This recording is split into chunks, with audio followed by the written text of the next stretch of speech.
श्री स्वामी समर्थ. भिवू नकोस, मी तुझ्या पाठीशी आहे. हे शब्द आठवले की स्वामी समर्थांची मूर्ती डोळ्यासमोर उभी राहते. स्वामी आपल्या जगाची माऊली आहे. स्वामी समर्थांचा मोठा भक्त परिवार आहे. भक्त परिवाराकडून स्वामी श्री दत्तगुरूचे अवतार मानले जातात. भगवंतामध्ये तल्लीन असलेला भक्त नेहमी संकटातून मुक्त होऊ शकतो आणि कर्माचे फळ हे कधी ना कधी मिळतेच असा ठाम विश्वास ठेवतो. रोजच्या जगण्यात आपण कसेही जगतो, पण आपल्या आयुष्यात काय बरोबर आणि काय चूक आहे या गोष्टी आपण ठरवणे अत्यंत गरजेचे आहे. स्वामी समर्थांचे विचार आपल्याला प्रेरणा देणारे आणि सकारात्मक ऊर्जा देणारे ठरतात. म्हणतात ना, उगाची भीतोसी भय हे पडू दे, जवळी उभी स्वामी शक्ती कळू दे. जगी जन्म मृत्यू असे खेळ ज्यांचा, नको घाबरू तू असे बाळ त्यांचा. स्वामी म्हणतात, भिवू नकोस, घाबरू नकोस, तू माझा बाळ आहे. मी तुझ्या सर्व संकटातून मुक्तता करील, तुझ्या पाठीशी उभा राहील. श्री स्वामी चरित्र अवतरणिका. ही अवतरणिका शेवटपर्यंत बघा. तुमच्या सर्व इच्छा मनोकामना पूर्ण होत ही स्वामी चरणी प्रार्थना. श्री स्वामी चरित्र अवतरणिका. श्री गणेशाय नमः, श्री सरस्वते नमः, श्री गुरुभ्ये नमः, श्री कुलदेवताय नमः, श्री अक्कलकोट निवासी पूर्ण दत्तावतार दिगंबर यतिवर्य स्वामी राजाय नमः. ब्रह्मानंदम परमसुखदम केवल ज्ञानमूर्ती द्वंद्वातीतं गगनसदृश्यं तत्त्वमस्य धीलक्षणं एकनित्य विमलचल सर्वादिसाक्षिभूतं भावातिथिर्गुणरहितं सद्गुरुतं नमामि. ओम रक्तांग रक्तवर्ण पद्मनेत्र सुहास्य वंदन कथाटोपी च माला दंडकमंडूलधर कंटाकर रक्षक त्रैगुणरहित त्रैलोक्यपालक विश्वनायक भक्तवत्सल कलियुगे श्री स्वामी समर्थावधारक पाहि माम पाहि माम पाहि माम. प्रथम अध्यायी मंगलाचरण कार्यसिद्धार्थ देवास्तवन. आधार स्वामी चरित्रास कोण हेचे कथन केलेसे.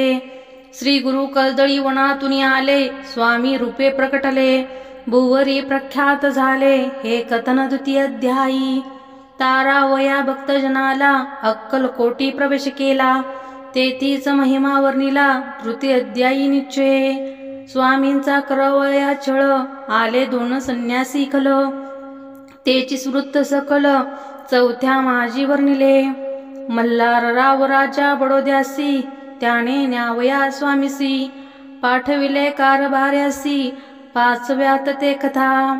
यशवंतराव सरदार, त्यासी दाविला चमत्कार, तयांचे वृत्त समग्र सहाव्यात वर्णिले.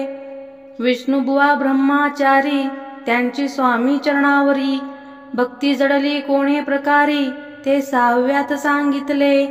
शंकर नामेक गृहस्थ, होता ब्रह्मास बंदग्रस्त, त्यासी केले दुःख मुक्त, आठव्यात ते कथा. खर्चोनिया द्रव्य बहुत, त्यांनी बांधिला सुंदर मठ, ते वर्णन समस्त नवव्यात केलेसे. चिदंबर दीक्षितांचे वृत्त वर्णिला दशमाध्यायात, ते कथा पुनित श्रोते होती सत्यची. 11वा आणि 12वा तेसाची अध्याय 13वा. बाळप्पांचा इतिहास बरवा, त्या माझी निरूपिला.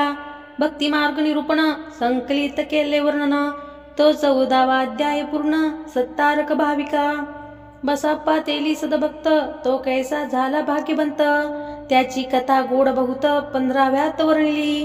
हरिभाऊ मराठे गृहस्थ, कैसे झाले स्वामी भक्त, 16-17 यात निश्चित वृत्त त्यांचे वर्णिले. स्वामी सुतांचा कनिष्ठ बंधू, त्यासी लागला भजन चंदू, जो दादा बुवा प्रसिद्धू 18व्यात वृत्त त्यांचे.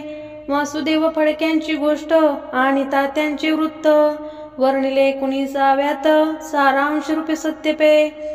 एक गृहस्थ निर्धन, त्यासी आले भाग्यपूर्ण, तेची केले वर्णव 20व्यात निर्धारे. स्वामी समाधिस्थ झाले 21व्यात वर्णिले. ग्रंथ प्रयोजन कविवृत्त निवेदले, पूर्ण केले स्वामी चरित्र. शके 1819 वसंत ऋतू चैत्र मास, गुरुवार वंद्य त्रयोदशीस पूर्ण केला ग्रंथ हा. बळवंत नामे माझा पिता, पार्वती माता पतिव्रता, वंदोनी त्या उभयंता, ग्रंथ समाप्त केलासे. स्वामींनी दिला हा वर, जो भावे वाचिले हे चरित्र, त्यासी आयुरारोग्य अपार, संपत्ती संतती प्राप्त होय. त्याची वाढो विमल कीर्ती, मुखी वसो सरस्वती, भवसागर तरुणांती, मोक्ष पद मिळवतया.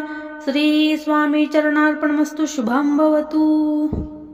श्री स्वामी समर्थ महाराज की जय. श्री स्वामी समर्थ. श्री स्वामी समर्थ. श्री स्वामी समर्थ.